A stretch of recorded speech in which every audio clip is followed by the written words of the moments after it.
Comme dans 90% des immeubles, les copropriétaires versent chaque trimestre des charges à un syndic.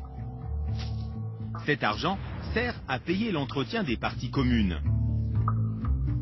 Les halls, les cages d'escalier, les ascenseurs, l'électricité, la toiture, les espaces verts et les parkings. À Grigny 2, l'eau et le chauffage sont aussi compris dans les charges. Le rôle du syndic, défendre les intérêts des copropriétaires, en particulier payer les fournisseurs au meilleur prix. En fait, les syndics sont libres de fixer leur prix comme ils le veulent. Rien d'illégal dans les tarifs de Patrick d'Allemagne. Tout se décide dans le contrat signé avec les copropriétaires. Ces contrats, souvent opaques, sont peu encadrés par la loi. Du coup, les abus sont nombreux. C'est ce que vient de prouver une grande étude de 60 millions de consommateurs. La revue établit le palmarès des syndics.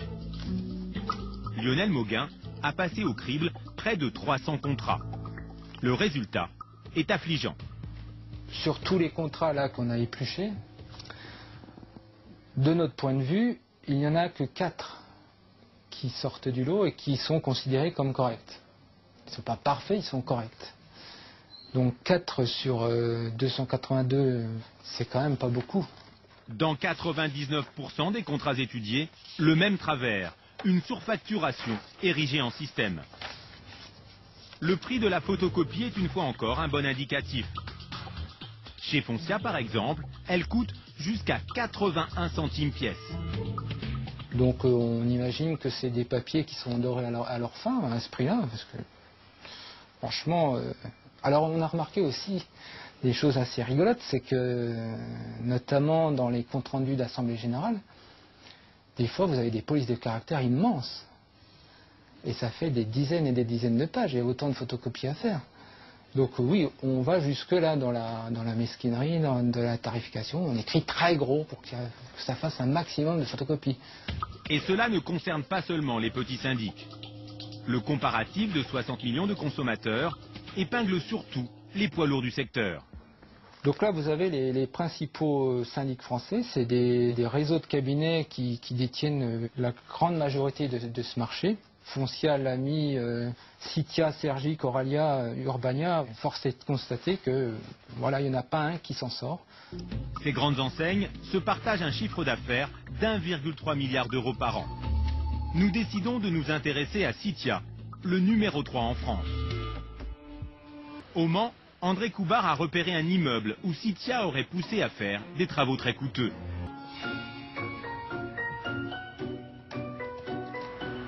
Un immeuble imposant de 150 appartements. Une grosse structure dans laquelle Citia s'en met plein les poches. Ici, des travaux importants viennent de se terminer. L'aménagement de cette place devant l'immeuble, avec des espaces verts, des bancs et des places de parking. En 2009, travaux d'étanchéité. André Coubard montre que le devis initial présenté par Citia en 2009 était de 500 000 euros. Mais très vite, la facture des travaux a explosé. En 2010, on était à 500 000 euros là. Et on arrive à 918 577, plus encore 19 000 euros, plus 11 000, bref, on arrive à 950 000 euros. Près d'1 million d'euros, c'est le double du devis initial. André Coubard découvre aussi que les copropriétaires n'ont jamais voté ces travaux en assemblée générale, comme l'exige la loi. Sur le procès-verbal de l'AG de 2009, Citia propose de les voter lors de l'assemblée générale de 2010. L'année suivante, le compte-rendu de l'AG indique que le projet a été validé par l'assemblée générale de 2009. En clair, ça n'a été voté ni en 2009, ni en 2010. Et pourtant, les travaux ont été faits. C'est illégal, c'est parfaitement illégal. Le problème, c'est est-ce que les gens sont suffisamment mobilisés? Est-ce qu'il y a des représentants suffisamment mobilisés pour expliquer ça aux copropriétaires en leur disant on ne peut pas accepter ce genre de pratiques, parce que ce sont des pratiques qui ne sont pas conformes à la réglementation. Ici, personne n'a protesté. Il est vrai que la résidence est surtout habitée par des personnes âgées, peu au fait de la législation. C'est vrai que quand on est en assemblée générale, qu'on a 80 ans et qu'on a en face de soi un syndic qui arrive avec sa secrétaire, etc., et qui vous dit c'est comme ça, c'est vrai que c'est difficile de dire je ne suis pas d'accord. À cause de ces travaux exorbitants, les charges ont augmenté en flèche. Les copropriétaires pourront-ils les payer? Pour éviter d'arriver à de telles situations, André Coubard organise chaque mois une réunion d'information. Est-ce qu'il y a des questions? Est-ce qu'il y a des gens qui ont des choses à dire particulièrement? Le nom qui revient dans la bouche de tous, c'est Citia. Par exemple, cette société inciterait à faire des travaux coûteux qui ne se justifient pas. La porte d'entrée qui a été forcée avec un pied de biche. Citia proposait de changer la porte pour 4 400 €. Le coût réel, 75 €. Les syndics mettent leur commission sur contrat. André Coubard leur explique que l'intérêt du syndic est de gonfler le montant des travaux car il touche un pourcentage sur la facture finale. Le 10 000, par exemple, à la Chasseur Royale, où il y a eu pour 1 million de travaux, presque 1 million de travaux, et la commission du syndic a été de 5% sur le montant TTC. Imaginez un petit peu. Oui, tout à fait. Vous savez, on est bon qu'à payer. Ah, oui, voilà. On est Qu'est-ce que vous voulez faire? exploité. Voilà, ouais, exploité. Ils nous prennent pour des moutons. Les moutons, on les tombe. Par conséquent, on est tondu. Jusqu'au moment où on réagit en se disant ça ne peut pas continuer comme ça. Ces copropriétaires ont donc mis fin au contrat de Citia grâce au conseil d'André Coubard. En 7 ans, c'est la 17e résidence qui l'aide ainsi à s'émanciper. Ce qu'il combat, c'est une recherche de profit à tout prix. Derrière tout ça, il y a d'abord beaucoup d'argent. C'est surtout ça, c'est ça la motivation première, c'est de faire l'argent. Voilà des syndics qui ne servent pas, mais qui se servent. Et ça, j'accepte pas. C'est à pas du gain, un ancien employé de Citia va nous le confirmer. Bernard Courtin a travaillé de 2002 à 2007 chez Citia.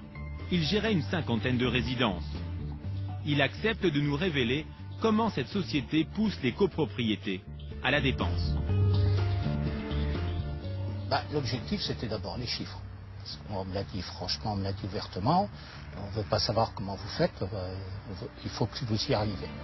Pour l'inciter à faire du chiffre, Citia lui versait une commission sur tout ce qu'il facturait aux copropriétaires.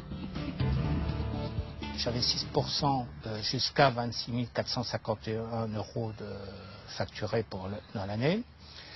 Et au-delà, je passais à 7%. Donc celui qui faisait peu de travaux, qui n'avait pas de sinistre ou qui faisait peu de vacations, il avait peu d'intéressement. C'était pas de l'intéressement qu'on appelait ça, on appelait ça des commissions. Selon lui, Citia aurait une autre astuce pour gonfler ses bénéfices. C'est payer les fournisseurs le plus tard possible, alors que les copropriétaires ont déjà réglé leurs charges. Pendant ce temps-là, l'argent est sur des comptes et il rapporte. Les intérêts ne vont pas dans la poche des copropriétaires, mais dans celle du syndic. Cela se fait en toute discrétion, car Citia a adopté une pratique décriée, le compte commun. Un syndic qui gère plusieurs copropriétés reçoit de chacune des charges qu'il place sur des comptes en banque. S'il ouvre un compte séparé pour chaque copropriété, les habitants gardent un contrôle sur leur argent. Mais les syndics comme Citia mettent toutes les charges de toutes les copropriétés sur un seul compte commun. Et là, c'est beaucoup moins transparent. Les syndics peuvent faire fructifier cet argent, conserver les intérêts sans que les copropriétaires ne le sachent. Bernard Courtin ne s'est jamais fait à la politique commerciale agressive de Citia. Il a fini par tomber en dépression et être licencié. Nous avons voulu donner la parole à Citia. Nous sommes donc allés rencontrer le numéro 3 du groupe, Stéphane Glucksmann, dans ses bureaux du Mans. Bonjour. Bonjour. Stéphane Glucksmann. Merci de me recevoir. Avec plaisir. Aucune remise en question chez Citia. À l'entendre, être syndic, ce n'est même pas rentable. Vous estimez finalement que les syndics ne sont pas assez rémunérés pour l'ampleur du travail qu'ils font? Complètement. La prestation que le copropriétaire y paye, vous savez, c'est important, bien sûr, quand il le paye. Mais comparé à ce qu'il pourrait dépenser et ce qu'il dépense tous les mois éventuellement pour aller chez le coiffeur, éventuellement pour telle et telle chose, son abonnement de téléphone portable et autres, ça reste mesuré. Et c'est pour ça que nos honoraires en France sont encore beaucoup trop bas par rapport à ce qui se passe à l'étranger.